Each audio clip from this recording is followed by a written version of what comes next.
the free iHeartRadio app. Discover music, radio, and podcasts you'll love. Stay tuned and stay informed with News Radio 690 KTSM, an iHeartRadio station. If you see something, why do you say something? I see safe for my friends. For my community. For everyone here.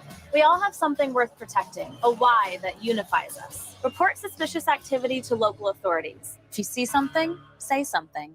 News Radio 690 KTSM.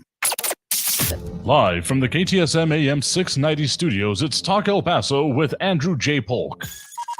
Be a part of the show by calling 915-544-KTSM, 915-544-5876, or comment online on our stream at facebook.com/Talk El Paso. It's 4 p.m. Mountain Time, and that means it's time to talk El Paso with Andrew J. Polk. Thank you all so very much for joining us here for Talk El Paso, airing live on News Radio 690 KTSM. I'm your host, Andrew J. Polk. Thank you for tuning in, however you may be doing so, be it on air, online, live, streaming through the free and reliable iHeartRadio app, or joining us over on the various social media pages we're up on these days, facebook.com/Talk El Paso, the Talk El Paso channel over on YouTube, Twitter at Talk El Paso, or twitch.tv, Andrew J. Polk. All those great ways are, as Calvin Williams already demonstrating here, a great way to chime in during the show here. Also do appreciate those likes and reacts dropping up there. Just helps with those algorithmic things and all of the parts of our mission to have, well, live local talk radio here in the borderland. And boy, is there a lot to talk about today. Again, those things keep just piling up during the weekend, don't they? Or at least very early in the week as we have here. Let's just talk about it state, local, and national. In easy breakdown for you here today. Locally, of course, we've got Title 42 implications and some things coming out of City Council, as well as the removal of an override to the veto. Basically, which did not make it too convoluted, the veto that the mayor of El Paso put in on the city manager's extended contract will stay in place for now anyway, though I have a sneaking suspicion this isn't going to be the end of the issue. We'll get into that and a whole lot more. Plus, again, Title 42 implications statewide, but also as Texas is on the cusp of that early voting, well, over now, and election day happening, looking at those early voting numbers and a whole lot more, what it means for that primary coming up, and well, let's just say what's been going on locally, because, yeah, we often have that issue here.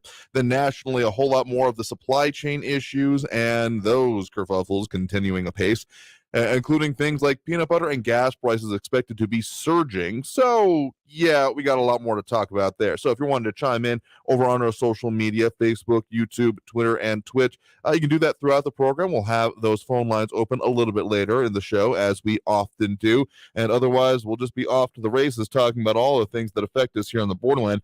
Now, I don't want to start off this Monday morning saying that's all doom and gloom. I mean, it was a very busy weekend. Thanks to everyone who did come out to the Sun City Craft Beer Festival. It was a great time out there. At least one listener whose name I should have written down, but it told me that you heard me because I was doing some announcements there Saturday afternoon. Yes, if you were out there and not too imbibed at that point, you may have heard me. It was a great time out there, great turnout, a lot of people out there, so it was great to see people coming out and enjoying. I mean, this is one of the better events in general, but it's still, for anyone with compunction and being largely open air, I mean, it was just a good time had by all. I didn't get too sunburned even, so I definitely appreciate that. So, I mean, if you had a good time out there, let us know as well. Some of the more things we got going on here. Of course, I'm going to be going today to get my hair cut over at Gentleman's Republic, due for my next trim here. So I'll talk more about that a little bit later in the program here. But so let's dive right into, well, just some of these issues. Again, just sticking with local right now. So the situation, just to refresh from last week, when it comes to the city manager's contract, which had been voted on by El Paso City Council members 6-3, in order to have them move forward with directing the mayor to move forward, more specifically, with an extension until 2029, more or less in light of that whole Frisco, Texas job offer, all of this thing here. John Browson, and saying that on that point here, a mayor was put into place today by our female-dominated city council. Sir, you may be good at your god at your car dealership, but on the city council, you are roadkill. Well, yes and no. I mean, if that's your takeaway from it, you're certainly entitled to your opinion, but strictly speaking, that the veto override was deleted. So again, the phrasing may have been a little bit complicated here, but so the mayor announced after city council's vote in previous weeks that I'm going to veto this, that I am not going to move forward this, exercising only for the second time since he has been in this term of office, that he's saying no to an action that city council has taken. So what it was put on, because today is not the actual, okay, we're getting really deep into the weeds here, but let's just make it perfectly clear. Today was the El Paso City Council work session on this. So that means that they are going through what they are going to be having on the item here. So they actually deleted that item from the agenda today, meaning that the override isn't going to be happening. And that was actually 7-1 voting in order to actually delete the agenda item to override the veto. So City Council said, okay, we're going to let this stand. Again, my caveat for now, because, well, I doubt this is going to be, and particularly since there were some other quotes there from our news partners over here at KFOX 14. Well, let's just, I'll read it out and you can take your own take back from it.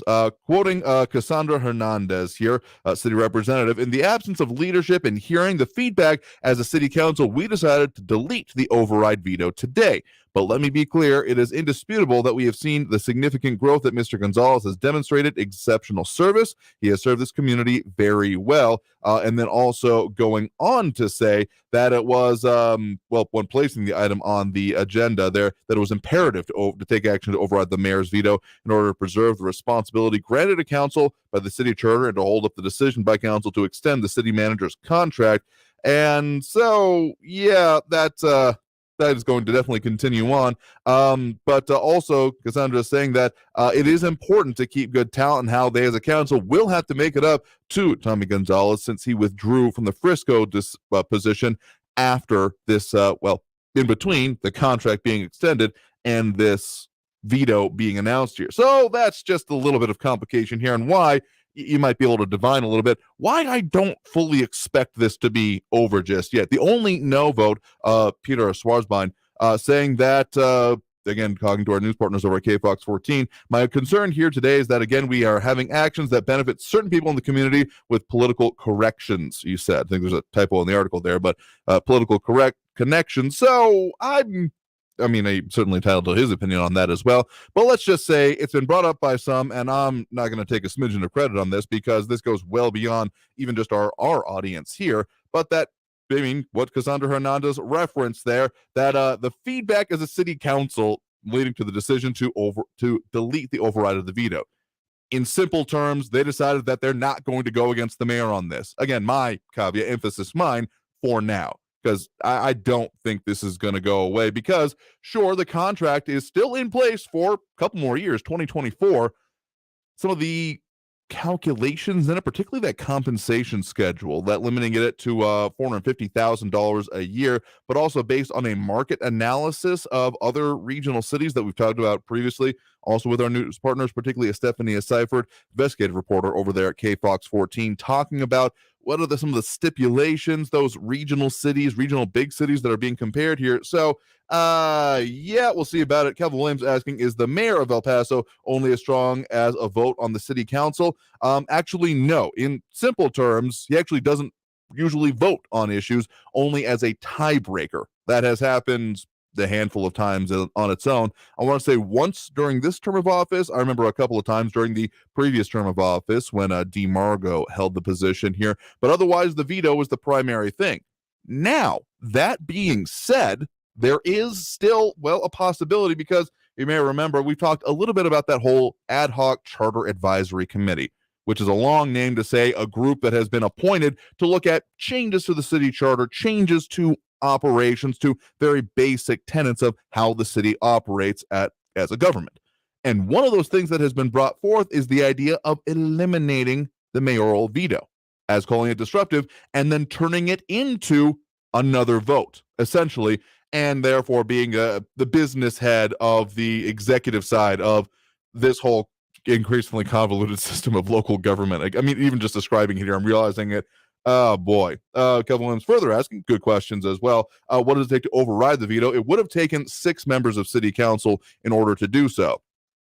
2/3 majority, essentially. So, would have been possible. I think I may have misspoken earlier. Would have been a 6-2 vote previously, I want to say, because are there 9 city council districts? Now I'm questioning my own sanity here, as I probably should do more often. But in any case, there is quite a lot. It does take a more than just a majority in order to override the veto to do it there. And of course, that not happening today, 7-1 voting here. So again, 8 city council districts. We don't have a District 9 yet anyway. That's another one of those potential items on this whole ad hoc charter advisory committee. Just as a plain reminder, those meetings still going on until the early part of June here. I want to say the last one going to be June 2nd, so about a week and a half from now.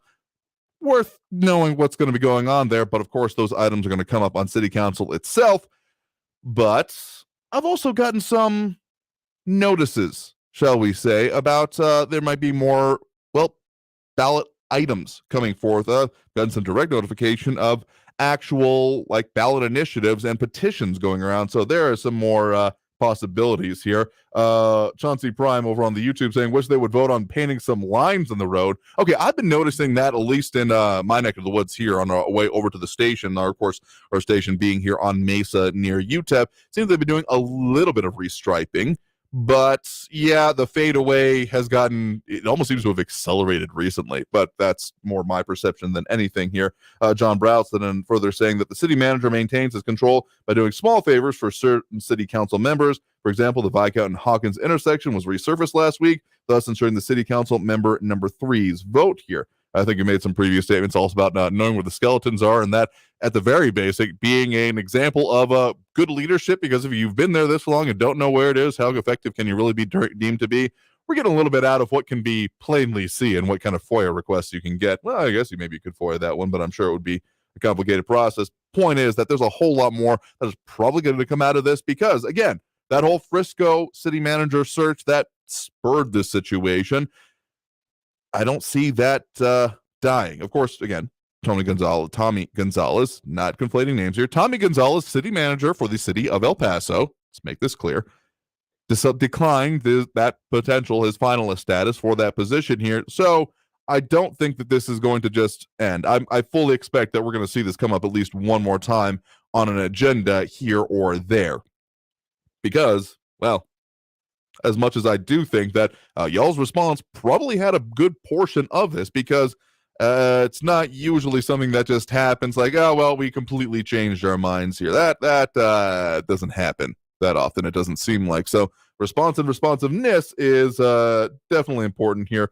Kevin Williams on the lines here. We'll have to get more into that. I know that the roads and roadways are one of the more important things that City Council works on, but also some of them interaction with TxDOT. So tell you what, we already got to take that first break of this hour right now. Coming out of this break, we'll get to more of the comments on the line, talk further about some more action coming out of City Council and how it relates to Title 42 and get into all of that. So stay tuned for more Talk El Paso here on News Radio 690 KTSM. I'm your host, Andrew J. Polk. Again, comments over on the social media, Facebook, YouTube, Twitter, and Twitch.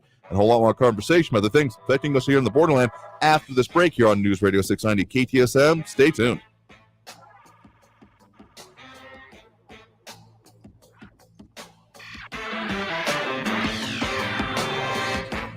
If you were out this weekend at the Sun City Craft Beer Festival, you know that beer was definitely the star of the show, but there was a whole lot more going on out there, other services, if you're into good consumption and good eating, goes hand in hand.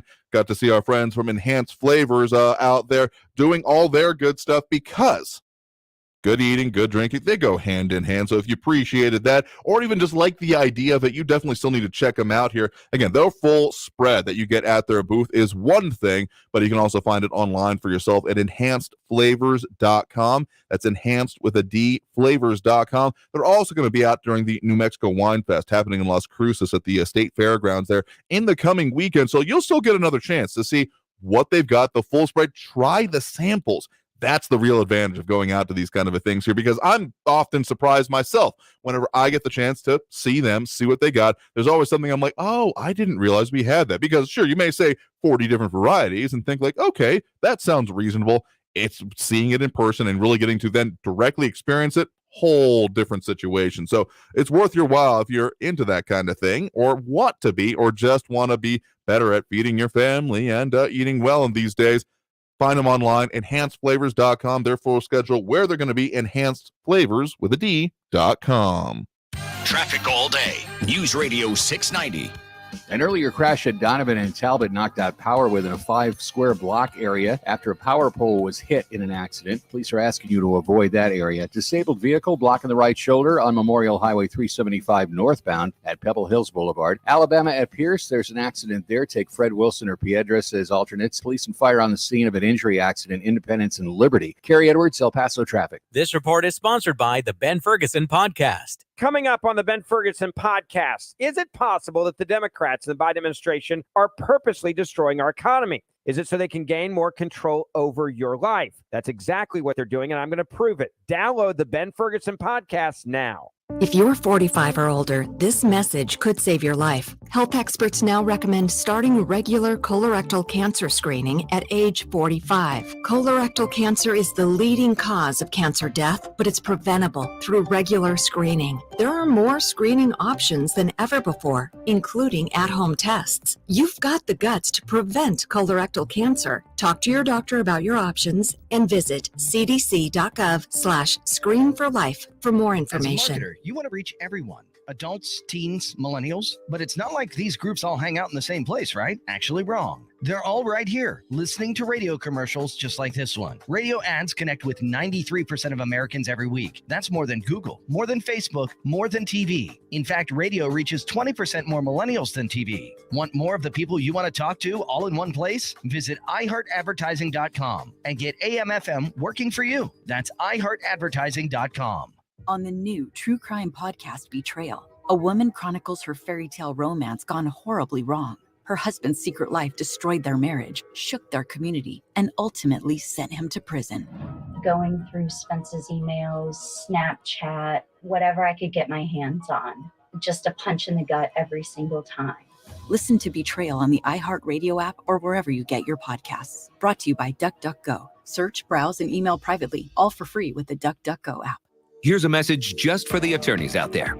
So you passed the bar, joined a firm, or even built your own. Now are you finding out that you're doing more administration than actual law practice? Lexicon can help. Lexicon is a legal technology provider with over a decade of experience streamlining administrative tasks like timekeeping, billing, and more, so you can focus on maximizing billable hours and increasing client satisfaction. Call 855-4-LEXICON or visit lexiconservices.com/go to learn more. Children who grow up in poverty are part of a destructive cycle. At Child Fund International, we find this unacceptable. In 25 countries, we are vigorously fighting poverty and improving the lives of children and their families. Learn more at childfund.org. News Radio 690 KTSM El Paso. Live from the KTSM AM 690 studios, it's Talk El Paso with Andrew J. Polk. To be a part of the show, follow on Facebook at facebook.com/Talk El Paso. Now here's your host, Andrew J. Polk. Thank you all so very much for joining us here for Talk El Paso, airing live on News Radio 690 KTSM. I'm your host, Andrew J. Polk. Thanks for tuning in, however you may be doing so. A lot of ways to get at the show. Already got a lot of comments coming in over there on our Facebook, YouTube, Twitter, and Twitch.tv. If you want to know how to find us on any of those platforms, look for us either under Talk El Paso or Andrew J. Polk. Just search that up. Probably find us, one or the other, or sometimes both, particularly on the Facebook page, facebook.com/Talk El Paso. Definitely still the main page, the most active one anyway, and that's where the Thunderdome comments definitely come in over here on all of those. So we got John Browselton, Chauncey Prime, RJ, John Browselton, and more tuning in and chiming in there, giving us some love there over on the social media. Kevin Williams and Michael Robert Tipton. Be sure, of course, check him out. In case you're not familiar with it, we do, of course, have our sister station, Fox Sports 1380, and that is where the Tipping Point with Mike Tipton airs every Friday here. He also does his podcast online and through social media as well, so you can check that out. You might even see some familiar faces over there. No, it's not any wizardry of time or anything. We just sometimes record at different points in the day. So be sure to check that out as well for a different kind of talk about the area. Some more of the comments coming in. Roads just always gets people fired up. And if you're on the roads right now, stay safe out there and try not to get too mad about anything you're finding out there. Road rage is not a good look on anyone. But there's also a lot of, issues here. A lot more comments. John Browston saying when it comes to the road and the striping issues that you need a high-rise vehicle so you can look down on the roads to see the lines. Again, I've seen some in the area. I can only really comment on the kind of like west side central area that I'm going around for the most part here. I hope it's happening more in your neck of the woods, but it's been kind of a slow process. And yeah, sometimes what used to be white and the bleaching of the road itself here starts to get a little bit too close in tone for comfort here. Kevin Williams, I know they're working on it here. RJ coming over on the YouTube, they need to keep the veto to have a check and balance for mayor and council. Again, this is a potential one, and why will A, keep talking about it, and B, it's worthwhile to pay attention to what these recommendations will be. That keeps getting brought up. And again, even from our news partners over there at KFox 14, this is one that is potentially going to be coming up, well, before too long. It's just a possibility, and I would be given the significant times. I mean, the mayor hasn't used it, current mayor anyway. Oscar Leeser hasn't used it a lot, again, 2 times, but both times it's been pretty significant and pretty impacting in, well, changing the course of whatever was going to happen. The previous time being when there was a certificate of obligation bond being put forth there. I want to say it was in the low 6 figures. 180 is what sticks in my mind, but I might be conflating other bonds, so don't quote me on that one exactly. But I mean, it is a possibility that it could come back up on ballots and such before too long, because, well, that kind of a thing tends to take out the people who otherwise have the reins of power if they're not able to continue using it. So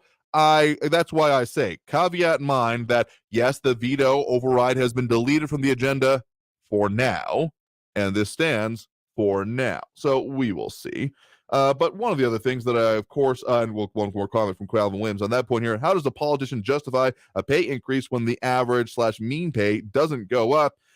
That's the brilliant difference between, well, the elected officials and, again, the professional side of city government, shall we say. Again, the difference between city council and the city manager whole swath of things.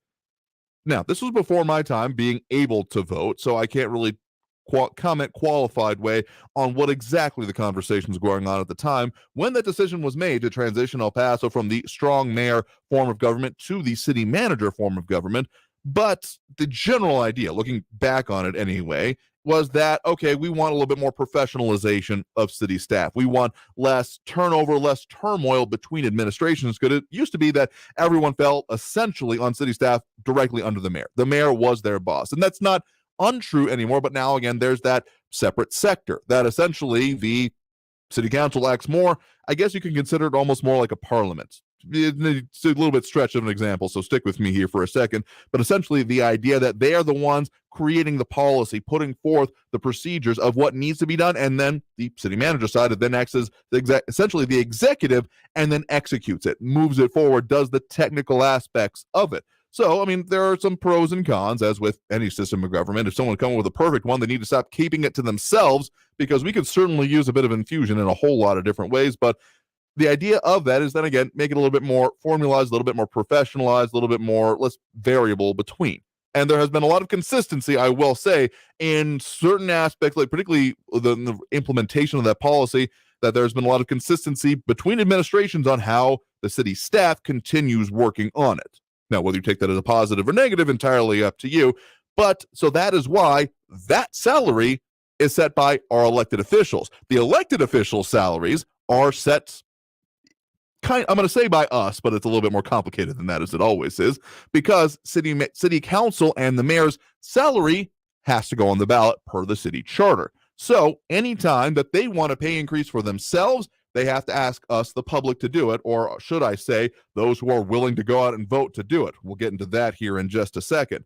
So that's why usually city council and mayor have not seen exactly a whole lot of increase in their salary. They're still like mid 5 figures here, which is a little better than it was. I want to say when I first started covering city council, it was in like the 20,000s, which be an argument to be made. Okay, it was in place with what the rest of the community is. But I've also, the way I have sometimes thought about it is, okay, think about the qualifications. Think about who you want to be on city council, what you want them to be skilled at, what you want them to have, qualifications, certifications, life experience, et cetera, et cetera. Now, think about that whole list and then look at the compensation. Does the compensation fit the skills you're doing it? And yes, of course, there's a whole argument to be made about servant leadership, people, not in it for the money kind of thing. But well, the consequence there is that only people that already have means and resources end up being able to do it. So there's a balance to be struck here, and just the local juxtaposition, if you really want to get into it, the difference between city council compensation and then county commissioner compensation, which is now all in the low six figures themselves, because they do set their own pay increases, does not go to, well, a public vote because of the way. I mean, essentially, the county is an extension of the state of Texas, if you want to talk about how it's arranged in Texas specifically. So they've got different rules and procedures here. So I'm sure a lot more commentary on this. Kevin Williams saying, we don't need a city manager. We need a general contractor so they can spend 6 or 7 figures on it for a 5-figure pay. Nice. I mean, again, there's part of the argument to be made there that they've got. I mean, there's a specific phrase I'm trying to remember here, that the most ticked off people you'll find in a position will be that those that have a lot of responsibility but not much power. And I think there's an argument to be made there. Mr. Tipton chiming in saying, I'm all about fixing roads, but how on earth does it take this long? When I lived in Connecticut, it took 2 weeks to tear a road up, lay some cobblestone at a crosswalks, and repave it. So I've also lived other places, went out of state to college, that kind of a thing, and there is the construction season that exists elsewhere. This idea that because, no, you're not doing construction in January unless it's like emergency repairs. So you got to plan it. You got to formalize it. You got to have the time. And I'm not saying that doesn't totally exist here, but, well, you can pretty often see construction happening at different levels. I mean, the state had, TxDOT have their own schedule and policies and lets and all that kind of stuff. But generally, it's kind of going around on all the time. So I have had this minor theory in the back of my head that without that kind of constrained, like we got to get it done in this window or we are boned until next year. Again, this is just totally my crackpot theory. No one's told me this, and I'm not saying that it's actually true, but just observing and looking at it. I wonder if that then lends itself to maybe a slightly, shall we say, lackadaisical kind of attitude. The kind of like, well, we can just keep working on it, don't worry. So I gotta wonder if that is, well, a problem when it comes to this here, because yeah, I will say oftentimes a sense of urgency does seem to be lacking some time here. RJ commenting on the whole compensation thing, that a little corruption to pad the paycheck can be a result of low pay. I mean, we have not been total strangers to that here in this sector of the border either way. But even with people who have had better compensation have had their own issues with it. So I'm not saying it's a total solution. But I mean, I'll just say our level of corruption here has often been so petty as to be stupid.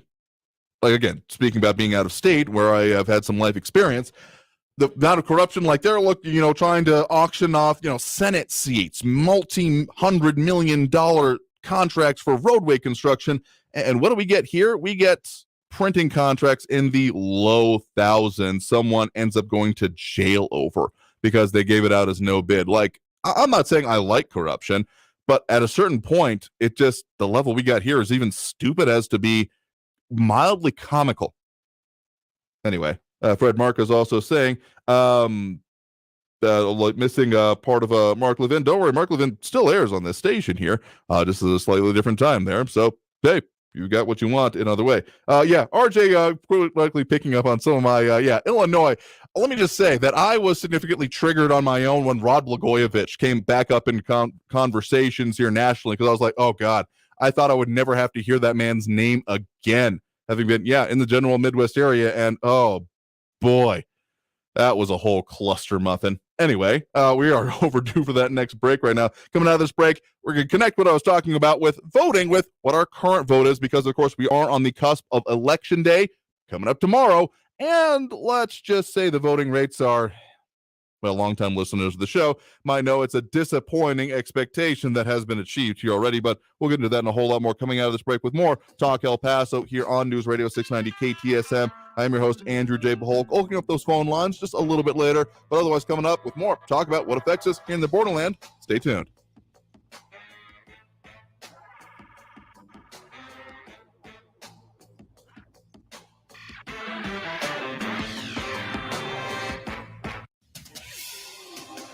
El Paso's News Radio 690 KTSM. Hello, everyone. This is Robert Olguin with your KFOX 14 News Update. El Paso City Council today approved an emergency ordinance authorizing the city manager to assign personnel and resources to assist in addressing humanitarian and public safety crisis resulting from a mass migration through El Paso. This allows the city to have a rapid response capability similar to emergency measures that were approved during the pandemic. Title 42 is a public health order that blocked most migrants from making asylum claims here in the U.S. It was supposed to expire today, but it remains in effect after a federal judge ruled against the Biden administration last week. A Las Cruces man is charged with murder for killing a man who was attempting to rob a smoke shop in Las Cruces. That's according to a news release from prosecutors. Chaco Sandoval reportedly shot Anthony Malone in the back 3 times as Malone was trying to run out of the shop. That deadly shooting happened in December of last year. This has been your KFOX 14 News Update. I'm Robert Olguin. News Radio 690. Traffic all day. Power is out at the intersection of Donovan and Talbot because of an earlier crash that knocked down a couple of power poles and knocked out power in the area within a 5 square block radius. Police are asking you to avoid that area for the next hour or so. Kenworthy, south of the 54 Gateway, an injury accident at Pleasant Hills Drive in Kenworthy. Sun Valley Drive is your alternate there. Carrie Edwards, El Paso traffic. From the KFOX 14 Severe Weather Center, this is Chief Meteorologist Sandra Diaz. It was a gorgeous weekend, a whole lot cooler. Our Monday turned out to be a lot warmer and a little on the windy side. However, as we get going into Tuesday, you can expect temperatures again a little hotter, but we are going to see stronger winds. We do have a fire weather warning for your Tuesday. After that, the bigger story shifts to our temperatures as triple digits return to the area. This report is sponsored by the Ben Ferguson Podcast. Coming up on the Ben Ferguson Podcast, is it possible that the Democrats and the Biden administration are purposely destroying our economy? Is it so they can gain more control over your life? That's exactly what they're doing, and I'm going to prove it. Download the Ben Ferguson Podcast now. The El Paso Community Foundation supports the causes you feel passionate about here in the borderland, whether it's education, social services, arts and culture, the environment, health, or economic development. The El Paso Community Foundation has been promoting philanthropy and progress in our hometown region for more than 45 years. Make your mark with us. Start a fund today for good, for El Paso, forever. Learn more at epcf.org. That's epcf.org. Coming up on the Ben Ferguson Podcast, is it possible that the Democrats and the Biden administration are purposely destroying our economy? Is it so they can gain more control over your life? That's exactly what they're doing, and I'm going to prove it. Download the Ben Ferguson Podcast now. This report is sponsored by the Ben Ferguson Podcast. Imagine being denied an apartment because of housing discrimination. It's so wrong. But who has the power to stop this? You do. The law is on your side. If you've been discriminated against because of race, color, religion, sex, national origin, disability, or familial status, file a complaint with HUD. Fair housing is your right. Use it. Visit HUD.gov/fair housing, a public service message from HUD and the National Fair Housing Alliance. 180 over 111, and I had a stroke. I couldn't speak or walk. This is high blood pressure. Get back on your plan. Go to loweryourhbp.org. Brought to you by the American Stroke Association, American Medical Association, and the Ad Council. Always just minutes away from the latest news around town and around the world. It's important to know what's going on, especially around the world. News Radio 690 KTSM.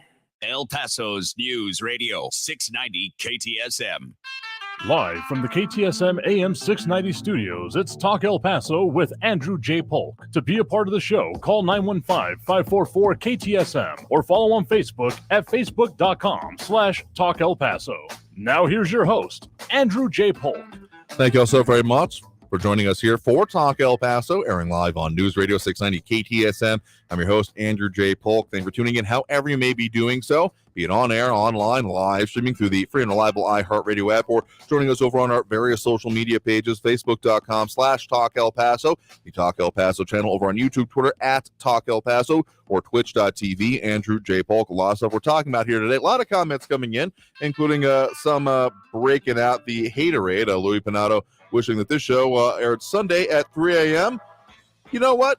You up that time listening? Sure. We'll put on a show just for you. Otherwise, the whole point we're doing here, in case it's lost on anyone, is talking about the issues that we got going on here in the borderline, because no one else is going to have this discussion if we don't. So if you're opposed to live local talk radio, yeah, good luck. I don't know what else to tell you, because I don't think we've done better with less of it in these days. So we're going to keep doing what we're doing until told otherwise here. Chauncey Prime commenting again over on the social media saying that got a promotion and transferred here in October to work at the new Amazon building. Most people that bought homes live in New Mexico because property tax rates in El Paso are criminal. Chauncey saying, what do they do with all that money? The city is a dump here. I mean, I got a little bit of hometown pride that I'm bristling at, but I take your major point there that, okay, the tax rates, I mean, it has been pointed out by, well, myself and many others for that matter, that the tax rates are pretty significant. And, well, even though there was the holding of the line, technically, and a slight dip, technically, with tax rates recently, they're still more or less, when the city side of things, paying more, and the county paying the same from the last time anyway. So, yeah, that's still a significant burden. And again, El Paso was kind of, to my understanding, flip of the way most cities have it, where the tax rates fall primarily on industry, business, commercial in general, and not on residential. But El Paso has a lot of residential, and that's where it primarily falls upon, frankly. So that's the major part of the tax base. In short, yeah, you're not going to get much argument from me on the situation involving the tax rates. As I'm looking at investigating in that whole situation myself of home ownership, that's definitely weighing on me a little bit. Probably going to find some place within city limits because I feel a compunction to still be involved in these elections, let's just say. So speaking of elections, as we got going on, anyone want to give a wild guess what the early voting turnout has been so far? Let me just say, set your expectations low and then just limbo under that bar because it's been, not great. So in the last one, that little constitutional amendment election, which on its own did involve setting of tax rates and property taxes and homestead exemptions therein. Well, we hit roughly 5%, like 3 to 5%. So Calvin Williams with his guess, 2%. You know what? We'll just go ahead and call that correct here. So we'll go ahead and give you the ding for that one because, we are at about 2.68. Let's call it, be generous, call it 2.7% voter turnout. And that's if you're including the mail-in ballots that have been returned, which there are their own issues with, which we might get into at a later show here. But we're pretty dismal at this point. And this is not there are local races on the agenda, of course, but there's also a whole lot more on it. We have got some significant statewide offices that are at issue here, including the lieutenant governor and attorney general on the Democrat part of the ballot, the attorney general and railroad commissioner on the Republican side of it, as well as, again, county commissioners, including, a whole lot more for it. So it is, County Commissioner Precinct 4, that race that we've been bringing you that coverage on, as well as, on the Democrat side of things, we've got district judges, we've got County Commissioner Precinct 2, and, of course, those Precinct 4 candidates there as well. So there's local and statewide major impacts here. Interesting article actually out from the Texas Tribune, actually from the New York Times. I'm mistaking myself here just because it's Texas focused. Titled Bush Dynasty Pins Hope on Last Stand in Texas, referring to the candidacy, of course, previous guest on the show here, George P. Bush, looking to upgrade from the Texas Land Commissioner in order to become the Texas Attorney General, facing down, of course, Ken Paxton, the incumbent there. So, just to name a couple of these significant races, there's literally a whole lot more on there. RJ putting it concisely here, your vote counts here in a sad, apathetic kind of way. I mean, yes, there is an argument to be made that with less people voting, therefore, percentage-wise, your vote does more, but, oh boy, is that not the way I want my vote to count. I want my vote to count as part of a flood. I want the people being elected to know we are watching because, okay, let's just say, hypothetically here, you were being hired from a job. You're a candidate here and you're being told, yes, we have very strict standards and only about 2% of us are actually going to bother watching you. How would you feel about doing that job here? Fred Marcus letting us know you probably voted for Ken Paxton on Friday. Thank you again for voting. Give you the bell as well because we definitely support people voting here. I'm almost at the point, I don't care what you vote for. I don't even care if you can sign your name on the dang ballot. Just go and vote because seriously, 2% is abysmal. Okay, 2 point, again, that 2.8%, being ever so slightly generous. But yeah, it's bad. Kelvin Williams saying, yeah, everyone that votes in El Paso County is really voting for about 20 people. It almost feels more like, one of those surveys, like, and each voter represents so many more percentage statistically, except that, oh God, our statistics really stink when it comes to this whole issue. James Radcliffe saying, waiting till tomorrow. You're perfectly valid on that. I will freely admit I have not cast my ballot itself, but here's the reason I'm both not surprised and incredibly unhappy about the situation.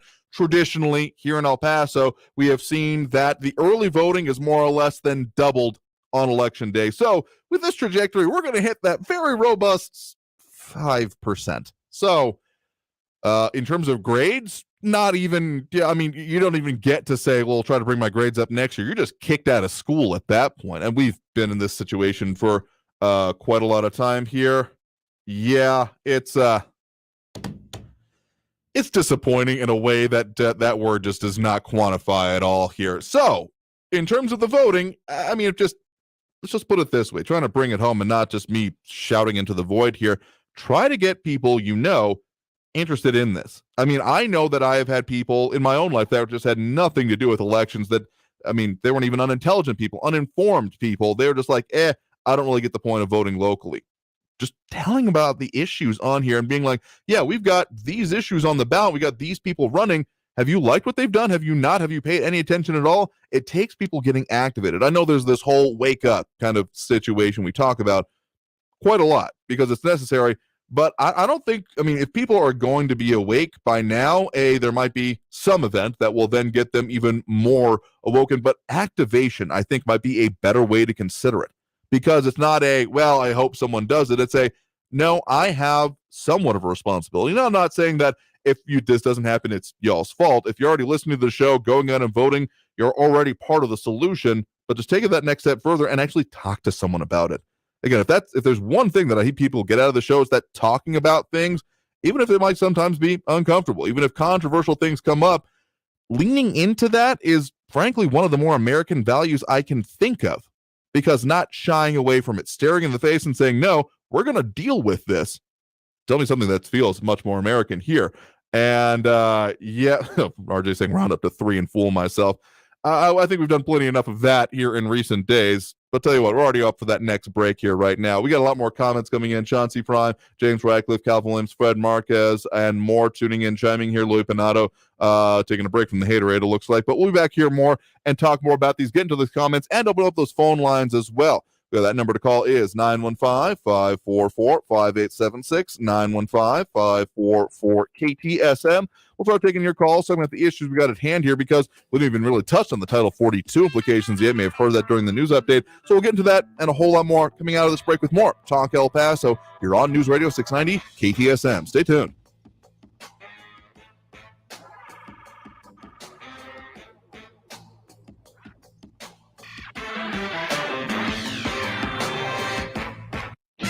Traffic all day.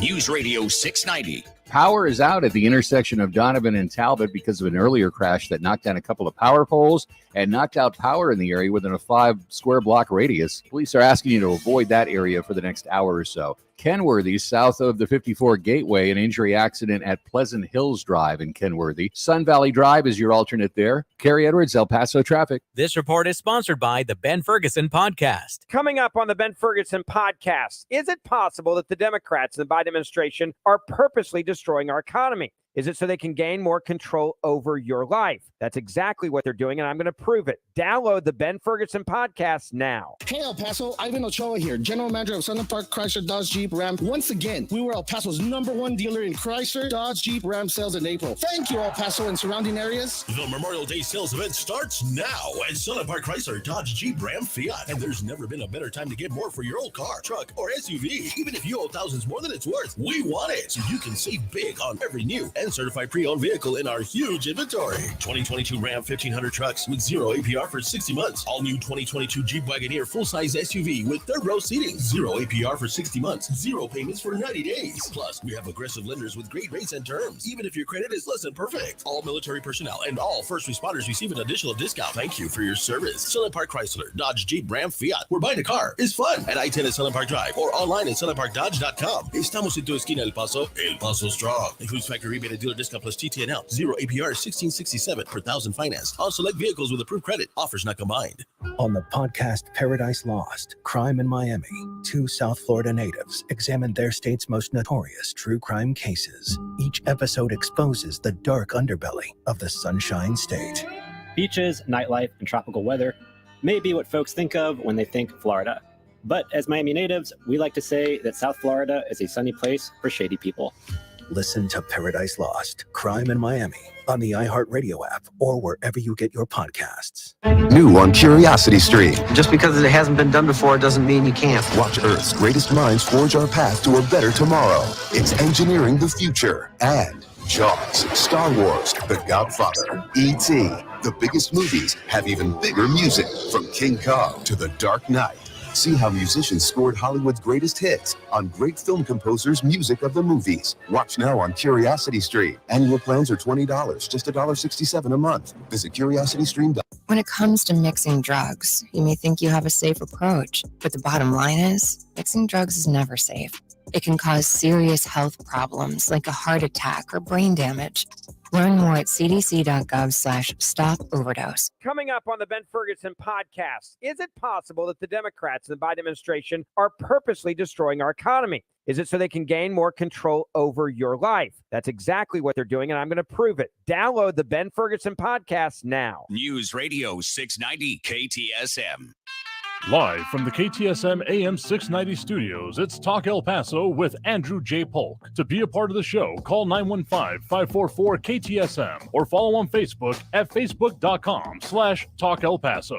Now here's your host, Andrew J. Polk. Thank you so very much for joining us here for Talk El Paso, airing live on News Radio 690 KTSM. I'm your host, Andrew J. Polk. Thanks for tuning in, however you may be doing so. A lot of ways to chime in on the show. We do have that phone line open right now. Again, that number to call, 915-544-5876, 544-KTSM. But a whole lot more that we'll get to here in the comments as well. Andrew Zignerad breaking back out that haterade, it does look like. Saying don't pay attention to Louis. Doesn't appreciate the... Don't think you're using your word there, right, my dude? I think you're going for pseudo-intellectual. But I'll give you the benefit of the doubt there. So, moving on with some of the other comments here, John Brazelton saying that most illegals south of the border don't know that Title 42 was left in place. They're coming towards the border by the thousands every day. A lot of Haitians are coming to El Paso and being released here. I mean, that was kind of what I was getting at with damage done, that even just the idea of it being removed was definitely going to spur, because do you think that the cartels doing their own marketing on this whole, and any of the coyotes are saying, no, we want to give you a completely accurate picture before you make this decision in order to employ our services and go out there and make this long trek? No, that's not how this works. They are definitely saying, oh, no, it's on hold, but it'll be going away. If they're even mentioning it, they're probably just saying, nah, you heard wrong. You should definitely give us that 10 grand so that we can literally drop you off the top of a 20-foot fence. Rescue happening that way today, actually. Border Patrol firefighters rescue injured migrant woman near Mount Cristo Rey. The story coming out this Monday, again, from our news partners over there at KFOX 14. Sunland Park Fire saying that they respond to Brickland for an injured female. Patient was located on the other side of a tunnel and up the mountain. The light rescue was used to safely transport the patient out. Patient sustained minor injuries and was transported by AMR. So, and there was someone, I want to say, actually, that there was someone stuck on the top of the fence recently that they had to use like a scissor lift or something to actually get them down here. So, yeah, we got issues. So that thing you may have heard during the news update during the bottom of the hour there, that the city has basically approved, it's not quite an emergency declaration. It's not a disaster declaration, but essentially allowing for a more nimble response when it comes to dealing with, on the city level anyway, with the whole migrant crisis, deployment of staff, those kind of things here. So it's definitely ramping up. Maria Kalman making a note, point here that article in El Paso Matters predicts property taxes here will continue to increase. They project an increase of about $10,000 over the next 10 years. I mean, I know people have commented on this show, among other things, who have said, yeah, my property taxes have gone up like 35% over the last few years. So yeah, year over year, like that 15 to 17% that we're looking at on average, depending on, we'll have to see, reevaluate that once all of the contests to that finally come in. Yeah, and we're basically at the end of any of that period here. If you got your letter less than a month ago, you still have that time, but otherwise that 30-day mark passed a couple of weeks ago. Well, at the beginning of last week, more specifically, that was the end of that 30-day mark window for the majority of people. So if you haven't been on it, you might have already missed that, but it never hurts to check. So yeah, that's definitely going to be a problem and going to be a part of it. And I'm so glad that we're not, well, in Austin, Travis County, looking at a 50% increase. Just blah. Can't imagine that, but still having problems here. Chauncey Prime saying a little bit earlier, saying that they like the show, learned a lot about what goes on here in El Paso. I take that to heart personally, because if this is useful to anyone and even a minor way of getting more knowledgeable about the issues, I'll count that as a win. So thanks for chiming in there. Also saying that went to downtown to cross the pedestrian bridge to Juarez, and there was some great historic architecture. Then you have the convention center that looks like a prison. Oh boy, that's a heck of a hot take. I kind of like the canopy, I guess, but I guess there's that round building right at the front there that houses some of the administrative offices. That building, haven't been in there. I don't think it's been updated in a couple of decades now. Probably a little bit of rebranding here could maybe be used, but well, I hope you got a chance to see some of the events going on recently. Sun City Craft Beer Festival that was happening down there. I had a good time at anyway. Hope anyone else out there did as well. But that's going to take us through our next break for the top of the hour here. So again, if you wanted to chime in on these issues, we'll delve a whole lot more into the Title 42 here as we come back from this break, as well as just that little bit of voting here, because I'm never going to stop talking about it. If you're hoping that, well, one day voting won't be a major issue, I don't know what to tell you here. We'll get into more of these comments and a whole lot more coming out of this break here on News Radio 690 KTSM. Again, that number to call, 915-544-5876, 915-544-KTSM. Phone lines open through the end of the program now, so if you want to get on over there. Don't forget also about those pound 250 calls, as well as the talkback feature over on the iHeartRadio app. So there's a lot of ways to get your input on the show, so take advantage of what you can. Otherwise, we'll be back right after this break with more Talk El Paso after the top of the hour news here on News Radio 690 KTSM. Don't go anywhere.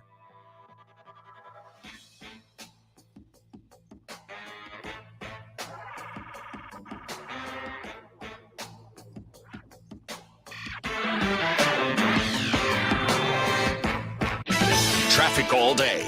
News Radio 690.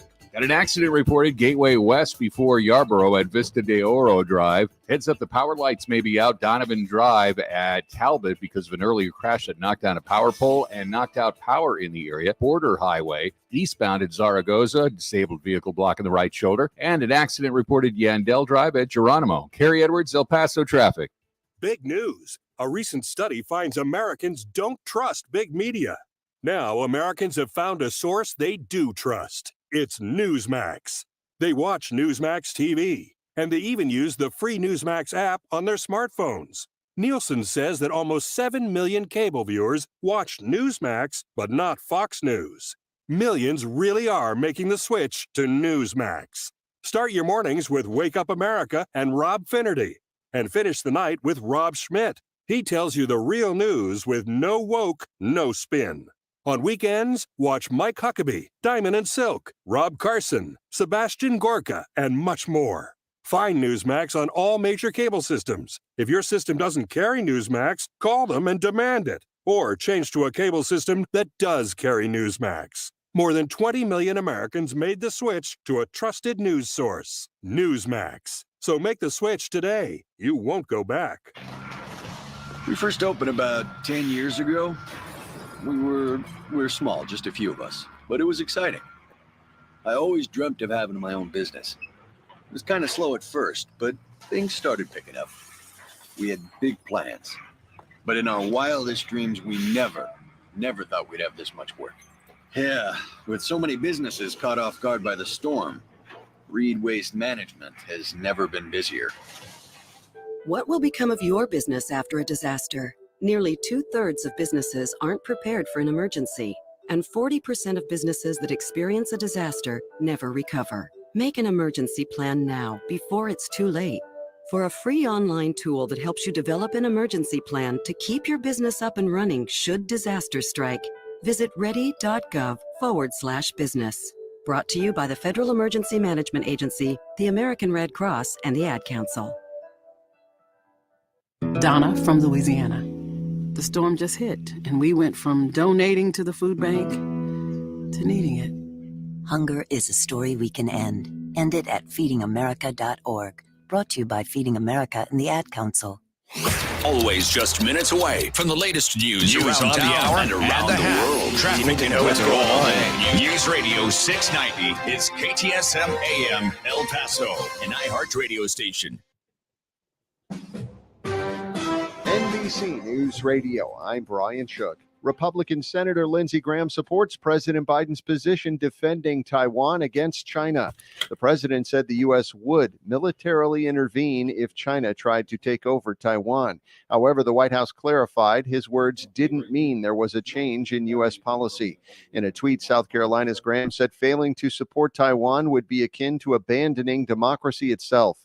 Senate leaders are anxious to vote on allowing Finland and Sweden into NATO. Lisa Taylor reports. Majority Leader Chuck Schumer and Minority Leader Mitch McConnell are urging President Biden to expedite the formal process. Schumer and McConnell are co-sponsoring a non-binding bipartisan resolution calling for swift approval for Finland and Sweden to enter NATO. The two U.S. allies were inspired to apply for membership due to Russia's invasion of Ukraine. I'm Lisa Taylor. Infants and toddlers may soon be able to receive COVID vaccines. An expert FDA panel will review data on Pfizer and Moderna vaccines for children next month, potentially setting up for an authorization this summer. The FDA said in a tweet it's working as quickly as possible to review the data. Texas Governor Greg Abbott claims at least 100,000 migrants are waiting to cross the Rio Grande River into the U.S. The governor told reporters he got to view the migrants today during a tour of the southern border. One official hopes to declare San Diego a safe city for reproductive freedom and access to abortion. Lucinda Kay reports. Councilmember Stephen Whitburn's leading the effort. He'll introduce a resolution to City Council tomorrow. If passed, San Diego could become the first city in the nation to adopt a resolution declaring a safe city for women seeking abortions. A press conference is scheduled Tuesday morning at City Hall. I'm Lucinda Kay. The Dow gained 618 points to 31,880. You're listening to the latest from NBC News Radio. The trial of several naval officers accused of taking bribes goes on. Eddie McCoven reports. The defense will now present its case this week on behalf of the 5 officers that prosecutors say took bribes from ship contractor Leonard Glenn Francis, a.k.a. Fat Leonard. This after the prosecution spent the last 9 weeks presenting evidence of the scandal, including testimony from 20 witnesses. The bribes of money, expensive dinners, hotel rooms, and prostitutes were a part of an effort to steer military contracts toward the Singapore-based businessman and his company. Wedding registry site Zola is confirming it fell victim to hackers over the weekend. In a statement, Zola said the attack was a result of credential stuffing, where hackers get access to the same user account information used across multiple websites, likely through a third-party site. Zola noted it had blocked attempts to make fraudulent transfers and no cash had actually been lost by any couples. The NHL and St. Louis police are investigating threats made toward Colorado Avalanche forward Nazem Kadri. Brock Wilson reports. A spokesman for the Avalanche says the team is aware of online threats made toward Nazem Kadri and it's working with police to investigate. Kadri was involved in a collision with Blues goalie Jordan Binnington in the first period of Game 3 of the second round of the playoffs over the weekend, knocking Binnington out of the game and the rest of the series. Afterward, Kadri accused Binnington of throwing a water bottle at him during his post-game press conference. The Avalanche went on to win the game 5-2 to take a 2-1 series lead. Angela Lansbury is set to receive the 2022 Special Tony Award for Lifetime Achievement in the Theater. The prolific actress made her Broadway debut in 1957's Hotel Paradiso. The president of the Broadway League and CEO of the American Theater Wing called the 5-time Tony winners' performances insurmountable. Lansbury will receive the award on June 12th. Brian Shook, NBC News Radio. Now, your chance to win $1,000. Just enter this nationwide keyword on our website. Spring. That's spring.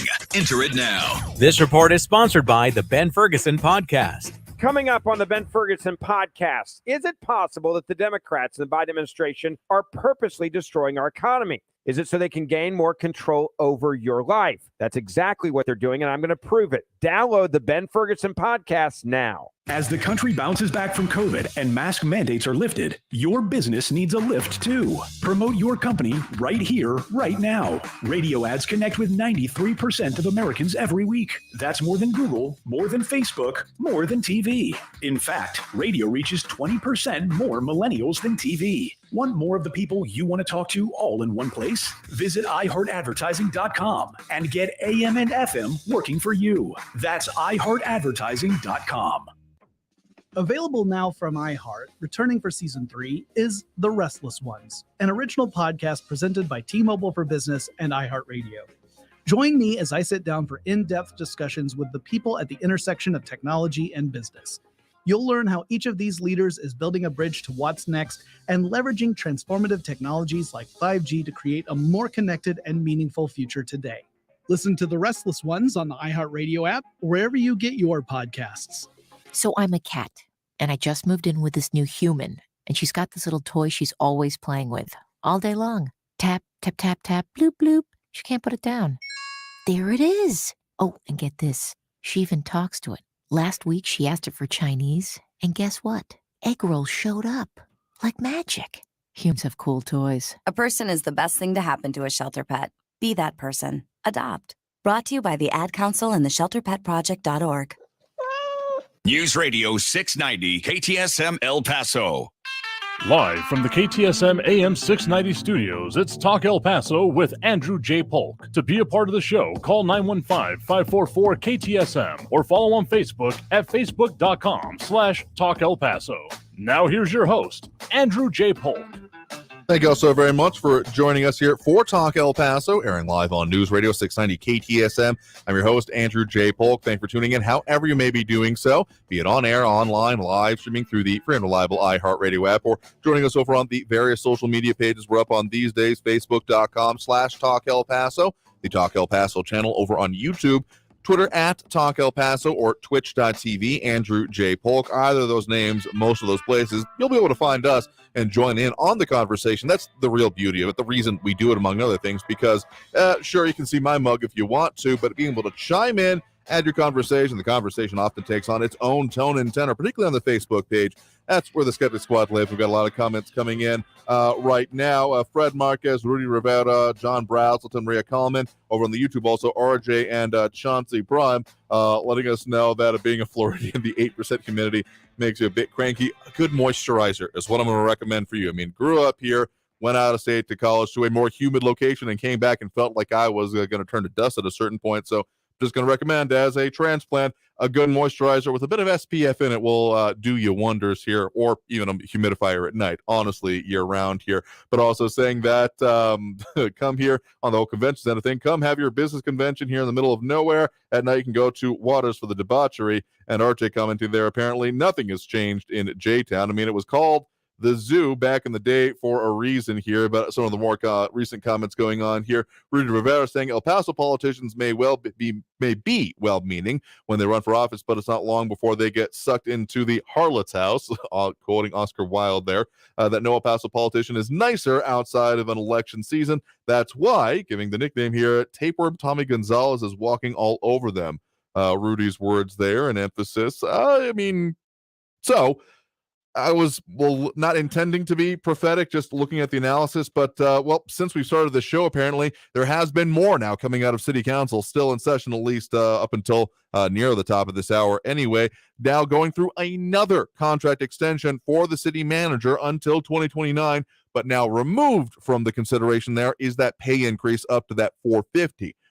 So that's coming out just right about now. Actually, El Paso Matter is putting that out. The question that comes from me is, does it still have that 5% included in there? Those, increases that still are there. El Paso Matter is further updating now, actually just loading right now. There is that 5% annual increase after his annual evaluation based on merit. So Yeah. That's I said we weren't done with this, and this just proves it. We'll see if there's another, further discussion coming up on this, or if this is now going to move through. But yep, I fully expected, and I'm not at all surprised that this is going to keep going on. So we're not done with this subject as it is here. But enough on that. I've mentioned that those phone lines are open right now. 915-544-5876. 915-544-KTSM is the number to call if you want to get on the line that way here. Right now, we do have Frankie and Messia with us on the line here right now. Frankie, thanks for joining us. Hot diggity dog. I have got some really wonderful, wonderful news to share with you out there in the Southwest border region. Mm-hmm. You know, that wonderful, wonderful gal, Liz Cheney, she's a Republican conservative person from Wyoming, received the JFK Profiles of Courage Award. That is not some kind of flaky little thing. That's serious stuff. That's big stuff. All right? More power to her. Kudos and plaudits, because not everybody could do that. And let me tell you something. She is the epitome of an American. Okay? She's a conservative, but she's not a whack job conservative like that muggery, thuggery Taylor or that Matt Guts or that stupid senator you got, Thud Crunch. She's the real McCoy. And one last thing. She's got real blonde hair. Not like that Donnie Dotard with that cotton candy yellow looking thing on top of his head. So kudos and plaudits to Liz Cheney. She is the real deal. That's what I want to say. Okay, I mean, certainly entitled to your opinion on this particular person here, and in comparison to, what we got going on with a local representation, or statewide, I guess I should say, that you mentioned there. Let me just say it this way. The way I think about elected officials are, they've, of course, got to stir up controversy. They've got to stir up notice of themselves here. But the real major work that really any elected representative at the federal level anyway is supposed to be pretty boring. It is not supposed to be something that you can scream about all the time, because committee hearings and filing bills and all that kind of things, I mean, the maintenance and management of government is kind of inherently, the entire design of the federal system that we have when it came down to the founding fathers was that Congress was supposed to essentially slow roll things. And that's why once they have passed policy, then authority passed on to the executive branch, headed by the president, of course, to then take the action on it. But change was supposed to be slow and methodical. And so when we have people that are out here, mention some others that I have my own personal issues with, but their voters seem to appreciate them for the moment until they come up next in the ballot. The idea of it always being rah-rah and everything is a crisis I don't find it useful.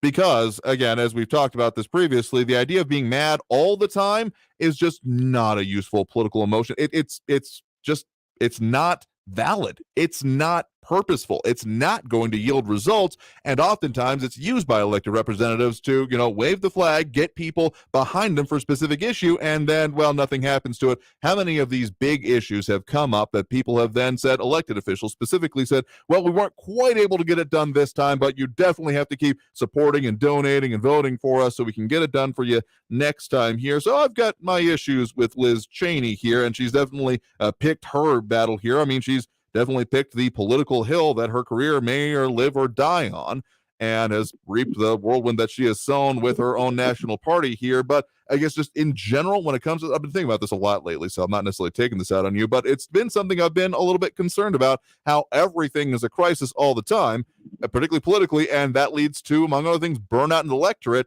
Not that I think that's a total issue we have here in our region, but I think it contributes probably more than a little bit. Well, everything you say, as always, is very erudite and spot on. I just wanted to straight out say, I think she's an absolutely wonderful American human being. Winning that prize, not everybody can do that. Yeah, I go off on the rails. I go ballistic a lot of times, but it's fun. It's cheaper than me going to a psychiatrist at $300 an hour by me calling your show. I get to flap my gums and have a lot of fun doing it. That's what I want to say. Fair enough. Well, you're more than entitled to your opinion and the ability to do so. We put it out there for that reason. Okay. So thank you very much for the point in the call. All right. We'll see you. I appreciate it. You have a good one there. I'm not going to say that anyone, whatever their reasoning is for why they're enthused in it. Again, my commentary, take this as it is solely on the elected officials we're talking about. You need to find whatever reason you can in your life to be excited about anything. That's kind of the challenge of adulthood, is how do you maintain excitement for things that, or enthusiasm, or just follow through with things that very much aren't. So if you got a reason to go out and be enthused about politics, you know what? You follow that for as far as it'll take you. I got no good luck, Godspeed is what I will say, because we clearly need more people involved. And so I'm not going to say, no, I don't like the reason you're doing it. You shouldn't be doing it that way.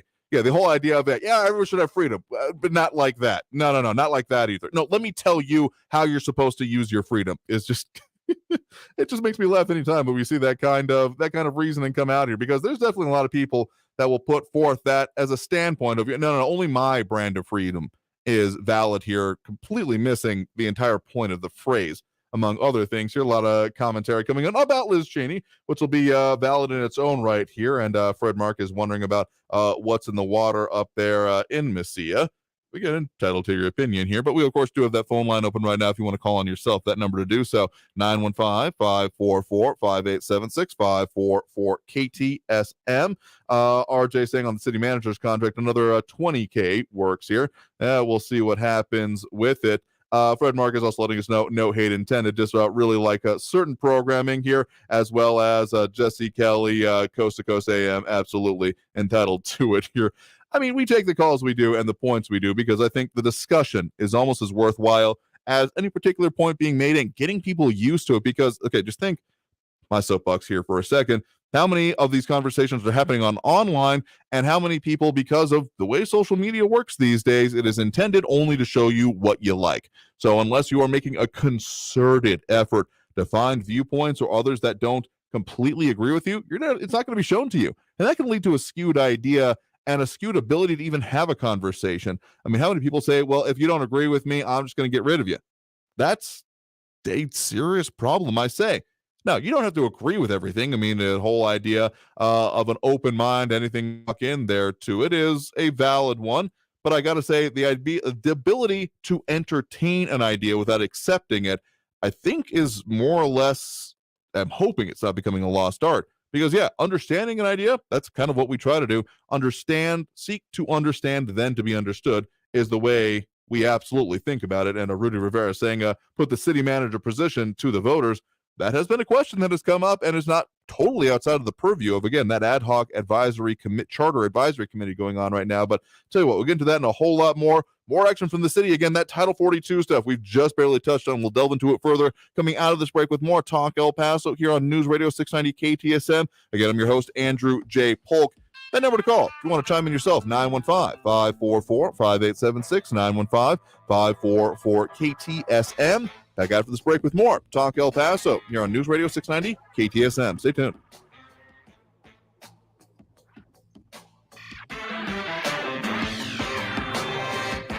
You heard me mention it earlier, but I am headed out right after the show today over to Gentleman's Republic Barber Salon and Men's Spa. Got to keep the cut looking fresh. And, of course, with this weather, might go a little bit shorter since those triple digits don't seem like they're going to be going away for the near future anytime soon. So, got to keep it looking good. Got to keep it looking fresh. Got to keep it, well, what we need for our weather around here. And I just love going there. It's officially red beer season with those temperatures there. They've got their own mix they've developed here that, put up against any of your favorites out there. Give it a try, because when you head in there, make your appointment with Gentleman's Republic Men's Spa and Barber Salon. You can do that by giving them a call at 915-532-3000. That's 915-532-3000. You make your appointment for their expert hair and beard styling and grooming, plus a whole lot more services. Find the whole menu online, or again, by giving them a call at 915-532-3000.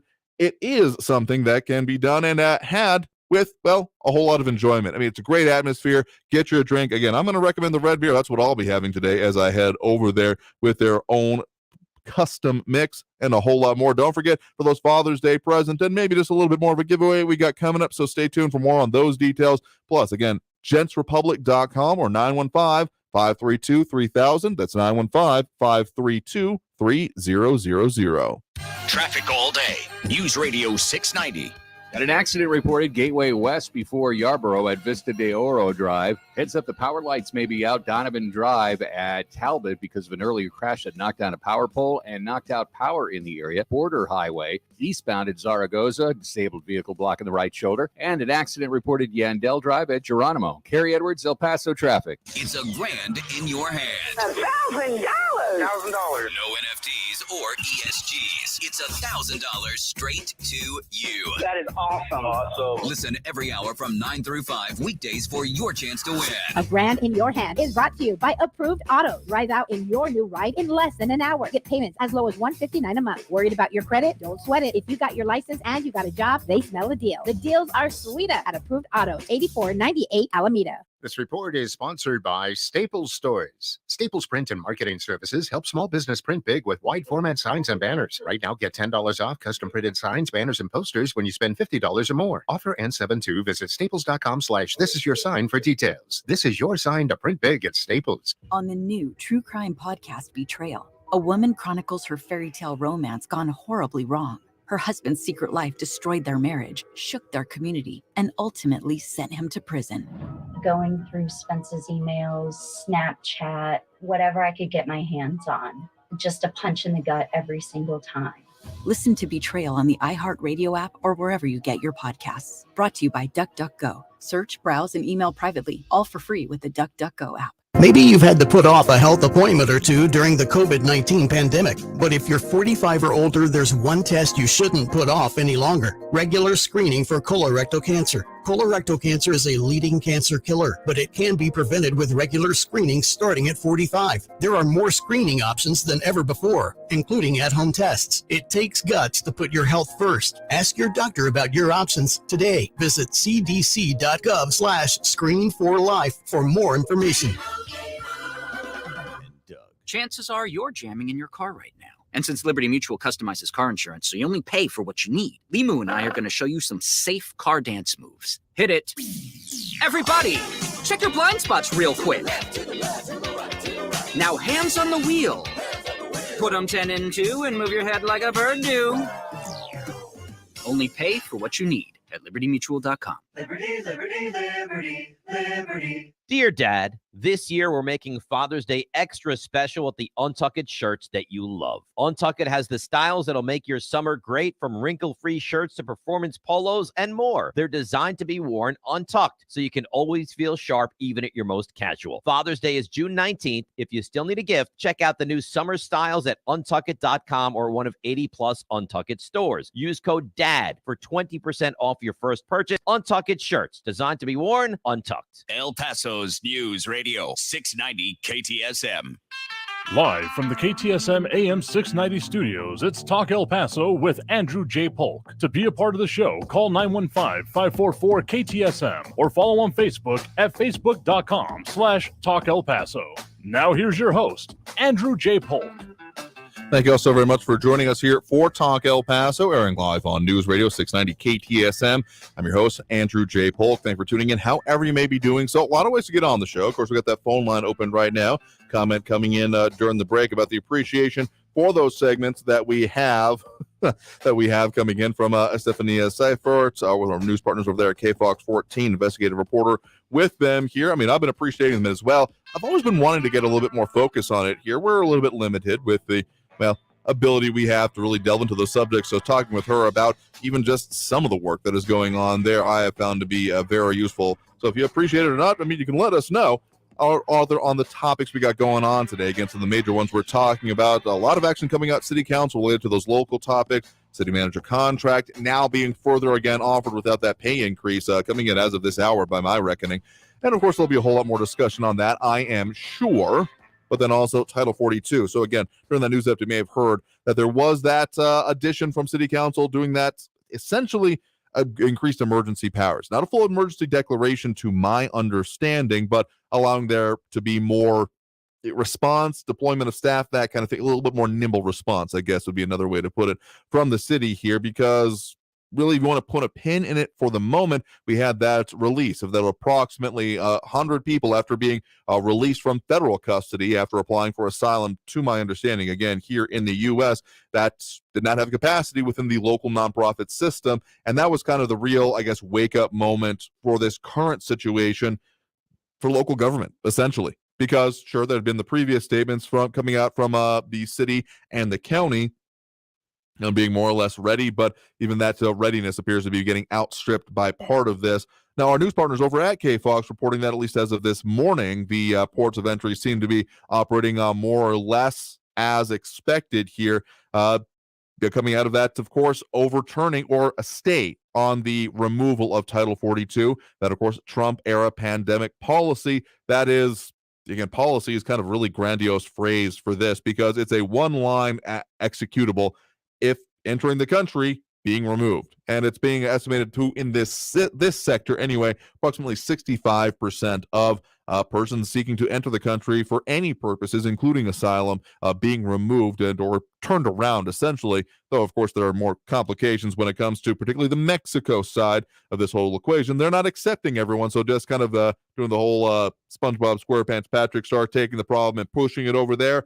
Not exactly the total application happening with this policy, but the city putting forth more action potentially on this. The real question is, has the damage already been done when it comes to, well, these increasingly warm and therefore more transitable summer months, or is even just these spring times, which I just got to say is a little bit nuts. The temperatures we're seeing and feeling, where have family up in Colorado right now. Actually, had some people that are going to be traveling up to Colorado over this weekend that decided not to because, well, in some places up in the mountains, 2 feet of snow happened this weekend. So yeah, some people coming from this area thankfully did not make that decision to head up there because that probably would have been a bad idea. And yeah, even like main areas like Denver saw a bunch. Non sequitur, I know, but it's nuts to me that that's a few hundred miles north and we're dealing with what we've got here now with these winds and temperatures coming in and those wildfires. That's actually something, if you've been wondering where Governor Greg Abbott is on this, did have statements coming out at the Friday on the actual the stopping of the removal of Title 42. But now he's going to be actually tomorrow having a news conference in the Abilene area on the wildfire response efforts, because I don't know if you've noticed, but again, speaking slightly closer to the north here anyway, those wildfires have been coming and going. At least one show this past week, had been coughing a little bit like crazy, so it sounded a little bit more verklempt than usual. It's because apparently I am not dealing with that well myself, and other people I know in both broadcasting and real life have been having issues with it. The Lincoln National Forest being shut down temporarily in regards to that. So we are not done with this fire season, just as a separate issue. And again, Governor Greg Abbott going to be talking about the Texas side of things on that in Abilene, joined by the Texas Division of Emergency Management on that. So again, if you're wondering why he hasn't been on the border just yet, there are some other issues going on right now. Calvin saying sounds a lot like symptoms of the monkeypox. Wadas flu would be another way we used to put it around here, I think is what you're talking about. And yeah, that's had its own impacts, but this has been monkeypox is what he's saying. Totally different, but I sure as hell hope not. Let's just put it that way. And Catherine Codry saying swamp creatures always give out awards honoring their treasonous crimes against America and humanity. Yeah, we got some, and also asking if Frankie, if it's possible for him to make his points and opinion without the name calling. Yeah, you know what? I'm not a total favor of the name calling, but I want to say if anyone's trying to put that back in Pandora's box, that's long since been opened here. As long as we take it not actual fist fights and throwing of objects or personal bodily threats, none of those are going to be accepted here. But if we can elevate the level of discourse even beyond that, I'll take that as a slight victory here in these days here. But so, yeah, city council taking some actions on that. So let's talk about what's going on then statewide when it comes to these efforts, because you may be aware, of course, that there is Operation Lone Star that, well, under Governor Greg Abbott, has been getting increasingly put forth some budget realignments happening to allow for the low nine figures to increase for that budget here. So doing that, but that's primarily in existence in other parts of the state. It's not really present, to my full understanding, here in El Paso because, well, among other things, technically along the state jurisdiction, when it comes to actual border barriers, El Paso has it along the entire border sector until you start getting well outside the city limits. You got to get down past Tornillo before you start hitting that. So I haven't heard much about any enforcement or activities happening in those locations for actual border barriers. It's primarily been in like your Eagle Pass, your Del Rio, your Brownsville, those sectors that have been seeing most of the activity when it comes to the Operation Lone Star. So if anyone's heard differently, because I've been trying to look into it, have not found much evidence of it. And the real issue that, well, has been reported on by, among others, again, our news partners over there at KFOX 14, Estefania Seifert, it's really the outside of Texas part that's being the major issue, the entire base of Mount Cristo Rey. And again, if you want to say, well, it's part of that's in Texas, yes, a very little bit of it is, but for the most part, that barrier has been built. Whatever you may feel about the whole We Build the Wall folks and that whole effort, particularly given the indictments that have happened with some of the management there, yeah, it's been, that whole situation's been interesting. But again, a lot of physical barriers, that's probably one of the biggest locuses of enforcement, even before this current situation that has seen federal officials, the amount of portable sensors. I've seen the helicopters hovering over there, not too much recently, but in previous days, weeks, and months, just constantly over that whole little area, because that's probably the biggest hotspot that we have, probably pretty damn near close our broadcast area. New Mexico and the further points when the construction end of the wall out that way, once you start getting out, near past Columbus, sure, I'm sure there are parts of it, but really that Mount Cristo Rey area would be probably the brightest point if you want to put it on a heat map on there. Some more questions about calls in, and Kelvin Williams saying sticks and stones may break my bones, but names will never hurt me. We got a lot of comments about how people comment on here. And of course, you're welcome to. That phone line is open, 915-544-5876, 544 KTSM. Actually, looking at the clock now, due for that next break right now, going on here for a bit. So coming out of this break, we'll talk a little bit further about, just ever chiming in so slightly on those elections and some more of those topics affecting us here in the borderlands. So again, that number to call is 915-544-5876, 915-544-KTSM. Back after this break with more Talk El Paso here on News Radio 690 KTSM. Stay tuned.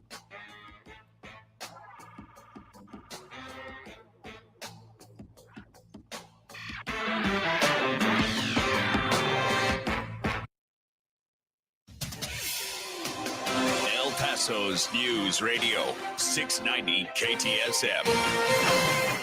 Hello, everyone. This is Robert Olguin with your KFOX 14 News Update. El Paso City Council today approved an emergency ordinance authorizing the city manager to assign personnel and resources to assist in addressing humanitarian and public safety crisis resulting from a mass migration through El Paso. This allows the city to have a rapid response capability similar to emergency measures that were approved during the pandemic. Title 42 is a public health order that blocked most migrants from making asylum claims here in the U.S. It was supposed to expire today, but it remains in effect after a federal judge ruled against the Biden administration last week. A Las Cruces man is charged with murder for killing a man who was attempting to rob a smoke shop in Las Cruces. That's according to a news release from prosecutors. Chaco Sandoval reportedly shot Anthony Malone in the back 3 times as Malone was trying to run out of the shop. That deadly shooting happened in December of last year. This has been your KFOX 14 News Update. I'm Robert Olguin. News Radio 690. Traffic all day. Avoid the intersection of Donovan and Talbot from an earlier accident, knocked down a power pole and knocked out power in the area. Power expected to be restored sometime in the next hour or so. 110 southbound at East Paisano, an injury accident with police medical on the scene. Spur 601 westbound at Marshall Road before the Gateway. An accident is blocking the right lane. Terry Edwards, El Paso traffic. From the KFOX 14 Severe Weather Center, this is Chief Meteorologist Sandra Diaz. It was a gorgeous weekend, a whole lot cooler. Our Monday turned out to be a lot warmer and a little on the windy side. However, as we get going into Tuesday, you can expect temperatures again a little hotter, but we are going to see stronger winds. We do have a fire weather warning for your Tuesday. After that, the bigger story shifts to our temperatures as triple digits return to the area. This report is sponsored by the Ben Ferguson Podcast. Coming up on the Ben Ferguson Podcast, is it possible that the Democrats and the Biden administration are purposely destroying our economy? Is it so they can gain more control over your life? That's exactly what they're doing, and I'm going to prove it. Download the Ben Ferguson Podcast now. Wondering if the COVID vaccine is right for your child? If you can trust it? Want to know what a healthcare professional would say? I'm Dr. Ada Stewart, Board Chair, American Academy of Family Physicians. We want you to know it's important for all children 5 and older to get a COVID vaccine because we know that millions of cases of COVID have been in kids. You can trust the COVID vaccine for yourself and for your kids. I do. We can do this. Find a vaccine near you at vaccines.gov. Paid for by the U.S. Department of Health and Human... New on Curiosity Stream. The Arctic, frigid, desolate, unforgiving. And without canine companions, early humans never stood a chance. Discover how man and dog learn to thrive together where neither could survive alone in Ice Dogs. Plus, why would a Nazi major be protecting and saving Jews? Against orders, against time. The SS major that sheltered and saved thousands of Jews. It's the good Nazi.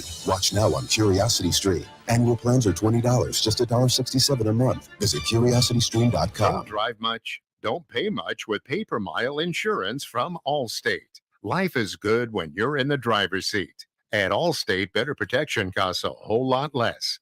Visit allstate.com or call an agent for a quote today. This report is sponsored by Allstate. Why should you volunteer with Meals on Wheels? I never thought that 5 minutes could make so much difference in the lives of two people, but it has. Drop off a warm meal and get more than you expect. Volunteer at americaletsdolunch.org. Brought to you by Meals on Wheels America and the Ad Council. Weather and traffic info. You need it? We have it. Traffic and weather all day. Stay informed. News Radio 690 KTSM. News Radio 690 KTSM. Live from the KTSM AM 690 studios, it's Talk El Paso with Andrew J. Polk. To be a part of the show, call 915-544-KTSM or follow on Facebook at facebook.com/Talk El Paso. Now here's your host, Andrew J. Polk. Thank you all so very much for joining us here for Talk El Paso, airing live on News Radio 690 KTSM. I'm your host, Andrew J. Polk. A lot of ways to chime in on the show. That number to call, phone line's open right now, 915-544-5876, 544-KTSM.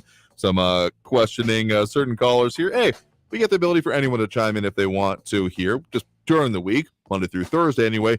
We do try to keep it to the El Paso focus, or at least what affects us here in the borderland, and open it up on Fridays in case there's any confusion about that. So again, 915-544-5876, 544-KTSM. So I'm also questioning about people breaking their devices over the rants going on here. If you're breaking your device here, like I get as worked up as the next guy over the subjects we go into, but just like tone it down, buy a punching bag, don't destroy your devices over this. And also, as if right on time here, ears must have been ringing over there in the governor's press office, talking about some of the touring he was doing a bit today in the, again, Eagle Pass sector. Thought I saw that going by, but hadn't seen anything out of his office there yet. So talking about the efforts that the state has done here.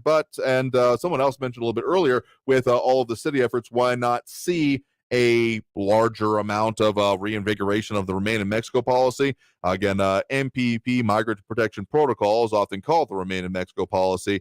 That one still seems to be languishing in the courts, and I don't think a city-level effort on that would be possible. State level, maybe. We've seen some interesting efforts pushed through by Governor Greg Abbott, of course, here, but whether or not he's moving to go that far is definitely part of it. I mean, one of the things he mentions in his release out as of 5 minutes ago, saying taking legal action to enforce the Remain in Mexico policy. So I'd fully expect it coming up here, but with that Title 42 in place, that's taken a lot of the air out of the room lately. So we'll see what happens with that here. RJ saying when CBP and ICE retire, they can open a travel agency. And that's one of the, that's just one thing that hasn't been talked about much, but one of the more interesting bipartisan bits of support here is that I'm not seeing much argument from either side of the aisle, the idea that there shouldn't be a return to standard duties, essentially, for federal officials on this matter. We've heard it both from El Paso's Congresswoman Veronica Escobar. We've heard it from Tony Gonzalez of the Texas 23rd Congressional District, representing the eastern parts of El Paso County all the way to the outskirts of San Antonio, and other parties around them. Now, of course, further steps are where the disagreements definitely come in, but the idea of essentially glorified babysitters is not being the focus of ICE, CBP, Border Patrol on this, a strange amount of agreement. So It gives me a slim bit of hope that maybe something will happen on this, but given how much else often gets being brought up in this situation, I'm not going to hold my breath overall. Also commenting and chiming in, RJ, Fred Marcus, Catherine Codry, Eric Vasquez, Calvin Williams, Rudy Rivera, and more tuning in, chiming in there. Maria Coleman and John Brazelton and Chauncey Prime a little bit earlier. And of course, dropping those likes and reacts on Michael Robert Tipton and Calvin Williams over on the Facebook page. But let's go back to those phone lines right now. Again, that number to do so, 915-544-5876. 915-544-KTSM. We do have Al in the Northeast on the line here with us. Al, thanks for joining us. Yeah, thanks for taking my call again, Andrew. I want to give you kudos for your people skills. You're supporting the First Amendment by trying to be diplomatic and sidestep some of the stupidity and total ignorance of some of these callers. I think that guy that was praising Lynn Cheney hasn't woken up to the fact that she's not the epitome of a good American. She's the epitome of a rhino, trying to appear like most Democrats, being something that they are not. And the awards that are given out these days once had validity, but now they're nothing but a mutual admiration society for the Democrats. Take, for example, Barack Obama getting the Nobel Peace Prize when he didn't do squat.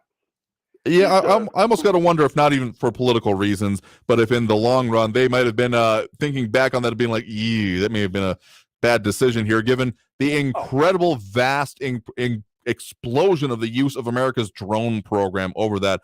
You may have opinions on there on the Onion, the satirical newspaper. One of the more biting bits they did on that was something along the lines of forlorn drone leaves bodies of Pakistani civilians on a front door of White House in order to hopefully lure back former owner, as if it was like a lost dog kind of situation. Because, I think that in the historical view, that's going to be one of the more scathing criticisms of that whole administration.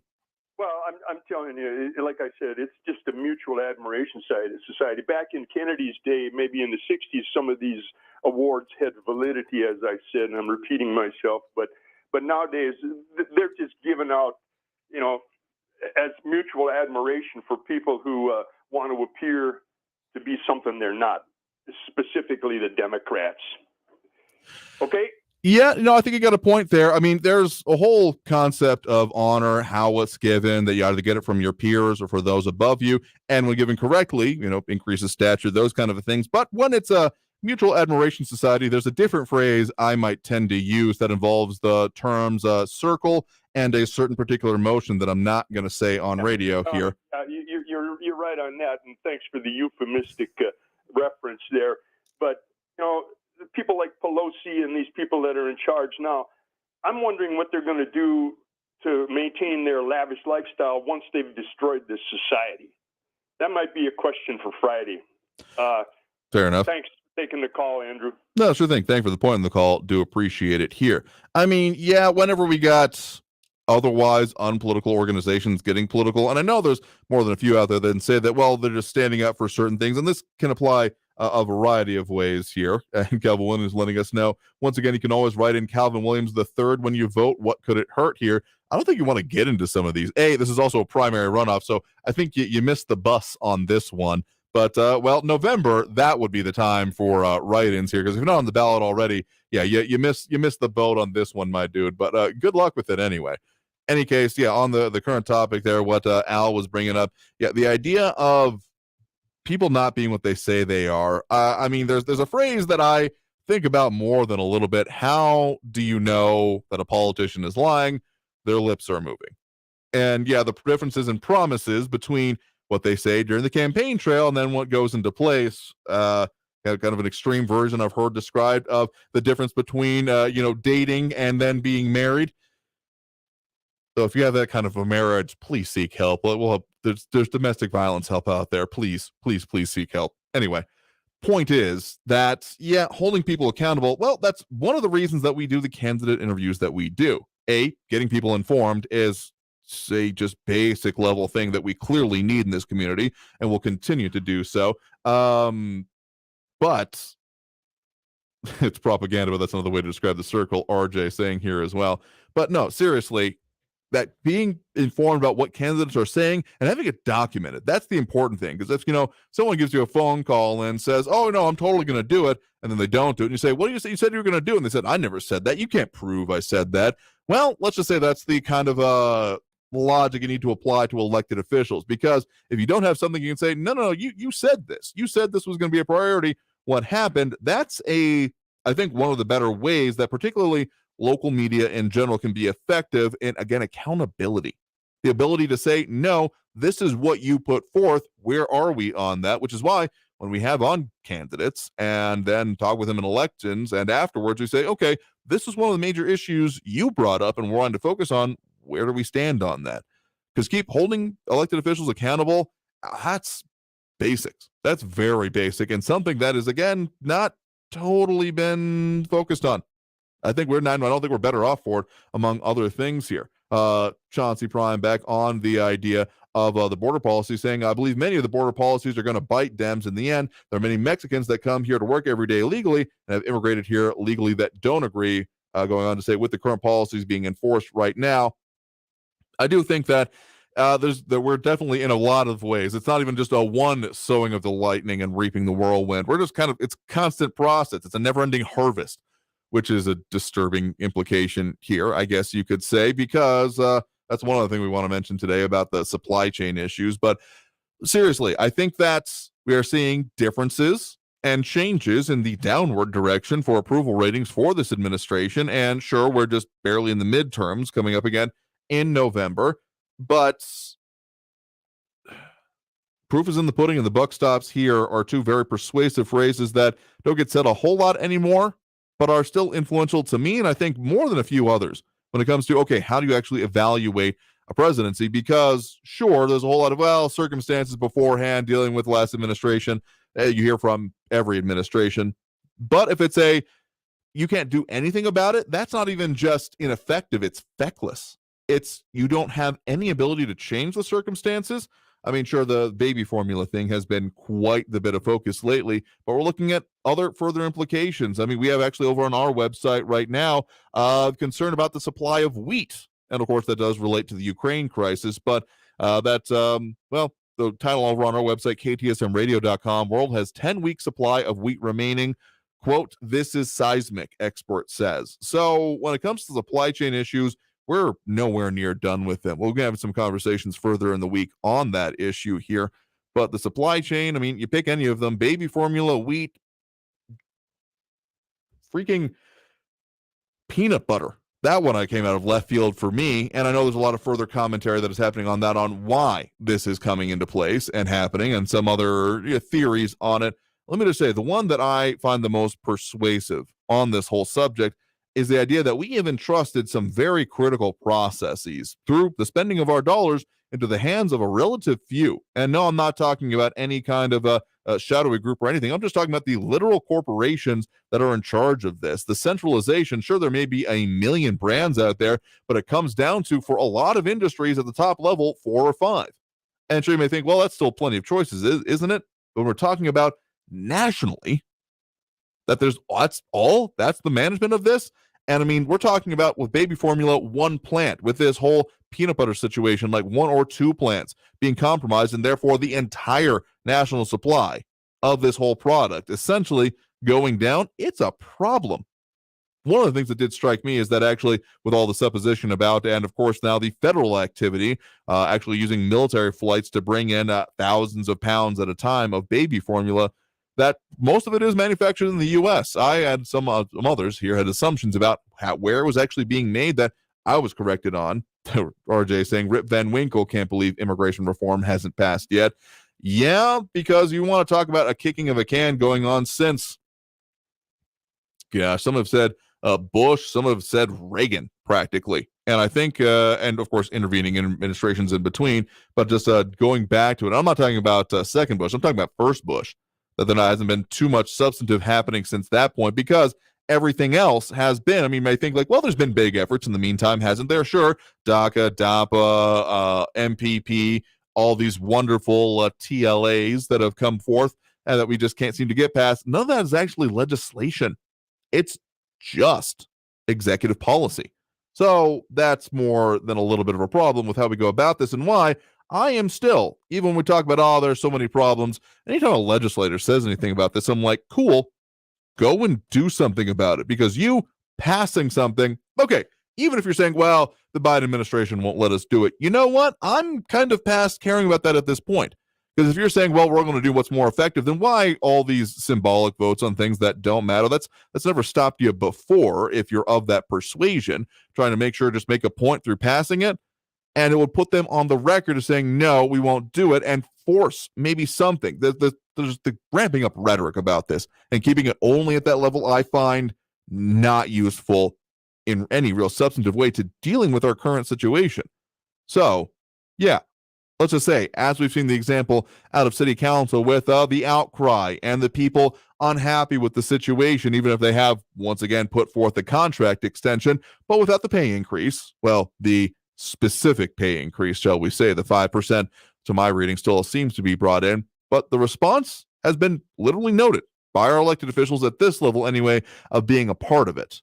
So it may seem a little bit incongruous, a little bit difficult to be able to then draw a line from that to then dealing with this nationally. But I got to tell you, it starts somewhere.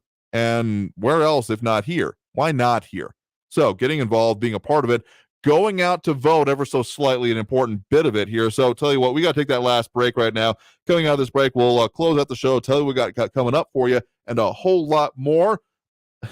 And a whole lot more of the comments as well. So stay tuned for more Talk El Paso here on News Radio 690 KTSM. Don't forget about those pound 250 calls, as well as the talkback feature over on the iHeartRadio app. We'll talk about that more, remind you of it, and get into everything we need to here with more Talk El Paso here on News Radio 690 KTSM.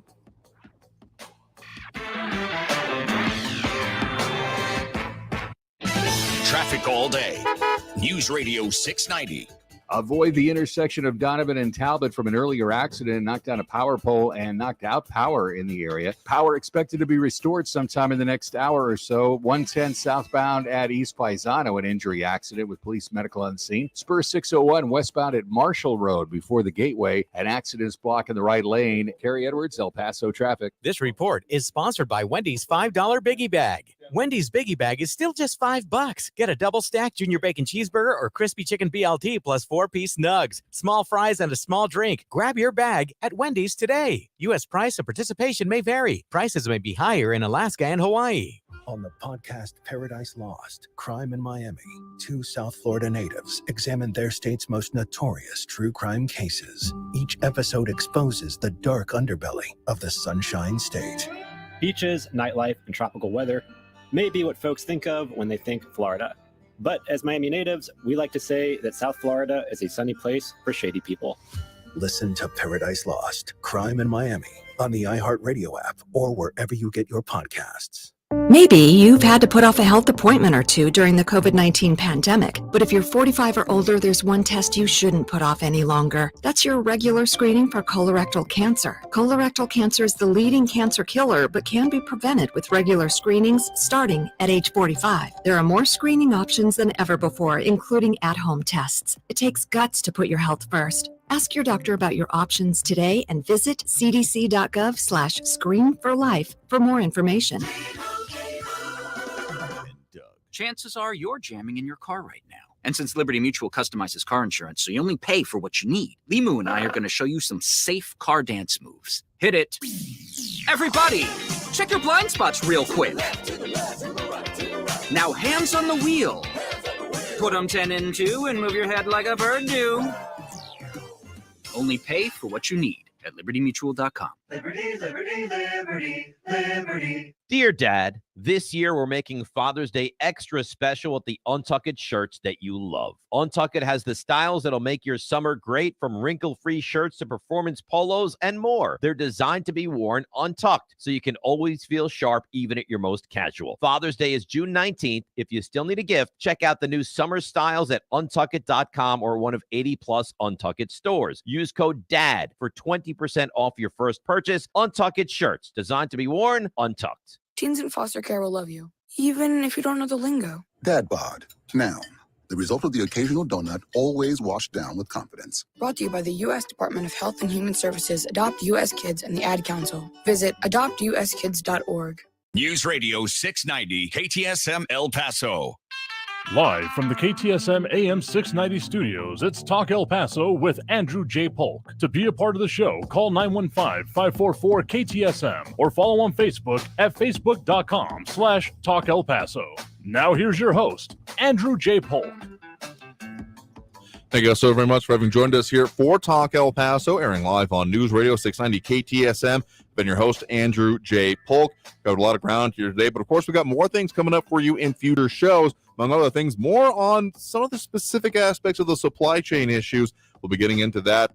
Trucking, yeah, that ever so slightly important lifeline for all of the United States, unless you're pulling everything you got out of the ground or the waters next to you. Yeah, we'll get into that as well. Plus, more on some of the local challenges for continued expansion here and building. Some of the comments coming in here, at least one I mentioned from John Brazelton, mentioning the idea of having a new law put into place, that a Proposition 13, mentioning passing California 20 years ago, meaning that there are two types of property taxes in California, pre-Proposition 13 and any buildings built later. An interesting idea here. RJ further saying more recently that, sorry about the baby formula, but peanut butter means war. Gather Groger saying, oh no, my favorite snack here. Kevin Williams also saying, I've yet to hear of an accomplishment from the city manager just from today here, since you asked, brought up by, again, city managers here. Among other things, Cassandra Hernandez actually stating that it has been a very important thing for the city manager to be in place, calling and pointing out cost savings that have been seen as part of it here, and important to therefore keep them and keep it from the Frisco position. So, and there have been that previous news release from the city out on that point here. Kevin Williams on the baby formula point saying only 2 children thought to be related to the manufacturer. The manufacturer does a recall. Government shuts them down without any proof or evidence, and instead of letting them stop and clean and restart them, they shut them down for months here. I mean, I know there's going to be a little bit on the part of the actual company there because liability. I mean, can you imagine going to a courtroom? No. We did not lead to the death of that child. Like, they want nothing near it. But there has definitely been some federal mismanagement on that point. I'll exactly agree with you here. We have at least one last call we'll squeeze in here before we get to the end of the show here. We do have a Jerry in the Northwest here with us. Jerry, thanks for joining us. Well, thank you, Andrew, for taking my phone call. I guess John stole my thunder there because I was going to bring up the baby formula deal with the federal government not sending in their inspectors in time. So that's the reason why they did not reopen the baby formula production line. So, and I'm just wondering, back in 2009, after the 2008 election, there were a lot of car salespeople, used car salespeople, that took a big hit from the Obama administration. And majority of those were Republican supporters. So I'm just wondering if a lot of these companies are not being damaged or being scrutinized because they are of a different persuasion in politics.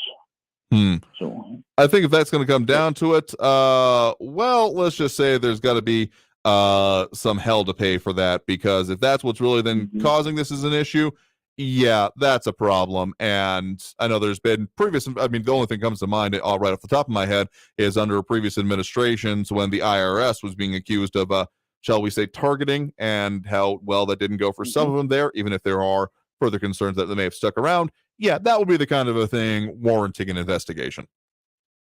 Yeah, I would be wanting to get a hold of senators or congressmen and have them look at that. Well, thank you, Andrew. Absolutely. You're welcome. Good day. No, I appreciate it. Thanks very much for the call here. So thank you very much for joining us here. That's going to about do us here for the day. This has been it for us here for today. So we'll again do it, of course, tomorrow, 4 to 6 p.m. right here on News Radio 690 KTSM. I've been your host, Andrew J. Polk. Thank everyone who did tune in, call in, comment, participate in the show. We have a lot of stuff we're going to be getting to in future shows. So we'll go, of course, talk to you more 4 to 6 p.m. Stay safe out there. Look twice for motorcycles when out on the road. Have a great weekend, y'all. Great evening, y'all. See you tomorrow. Traffic all day.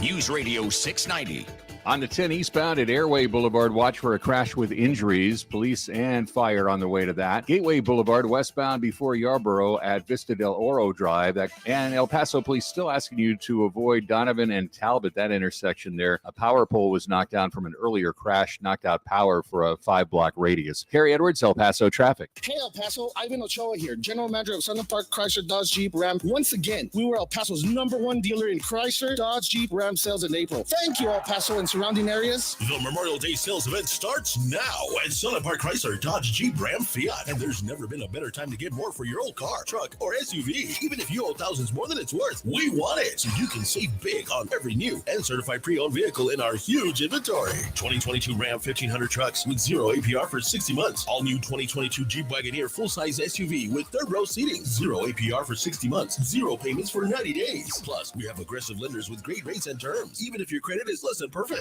All military personnel and all first responders receive an additional discount. Thank you for your service. Sunland Park Chrysler, Dodge, Jeep, Ram, Fiat. Where buying a car is fun at I-10 at Sunland Park Drive or online at sunlandparkdodge.com. Estamos en tu esquina, El Paso. El Paso Strong. Includes factory rebate and dealer discount plus TTNL. 0 APR 1667 per thousand finance. On select vehicles with approved credit. Offers not combined. Portions of the following program were pre-recorded. I adopted Bento in 2010 from a shelter. A lot of people know him as Keyboard